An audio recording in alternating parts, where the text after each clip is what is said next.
कि आज तुम तीनों मेरी शक्ल के आगे नाजिल क्यों नहीं हुए? खैरन ने बांध के जो बिठाया हुआ। लूसी आराम से बैठ जाओ। बैठ तो गई हूँ। अब सोचिए। क्या सोचूं? अरे यही जो हम सब सोच रहे हैं। अबे बावले, मुझे क्या पता कि तू क्या सोच रहे हो सारे?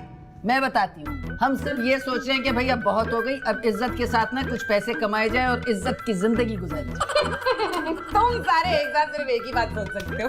हम सब एक से बात सोच सकते हैं, कैसे? वो यही कि भीख कैसे मांगे। नहीं, वो तो हम अभी भी मांग रहे हैं। लेकिन अब कुछ इज्जतदार तरीका सोचना चाहिए। वैसे आइडिया तो बड़ा अच्छा है, मुझे भी इस मुहिम में शामिल कर लो। अरे तो इसीलिए कहा है बैठो और सोचो। ओहो खैरन, बैठ के सोचने से कुछ नहीं होगा जब तक हम आपस में डिस्कस नहीं करेंगे। आइडियाज कैसे आएंगे? हाँ तो प्यारे, तुझे क्या लगता है? हमें तो आप अच्छी लगती हैं। ओहो बकवास बंद कर। बब्बर, तुझे क्या लगता है? लूसी, मुझे लगता है कि हमें दिसंबर की 12 तारीख तक शादी करके मरी चले जाना चाहिए हनीमून के लिए। वो भी एक नंबर का मनूस, ये तेरी विकेट भी गई। ए बाजी, तू बता।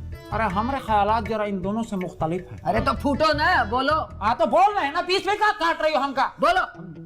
हमारा ये प्रोग्राम है कि आपकी हमारी शादी तो तय है पहले से, लेकिन उससे पहले इम्पोर्टेंट काम है और ये खैरन को ना कहीं ठिकाने लगाना का, फिर आपकी मर्जी जहाँ हनीमून पर ले जाए। वाह वाह वाह। खैरन, ये जो तुम्हारे दोनों मनूस बेटे और ये सड़ा हुआ शौहर है ना, ये सिर्फ तुम्हें जलील और ख्वार कर सकते हैं और कुछ नहीं कर सकते। बस मैंने सोच लिया, आज इन तीनों की टांगे काट के इम्प्रेस मार्केट में बेचने जाऊंगी। इस कमबख्त की टांग तो कोई थूकेगा भी नहीं। हाँ, अरे कसाई बन जाओ ना, ये खद तोड़े, ये तोड़े, सब तोड़ दो। उठो यहाँ से।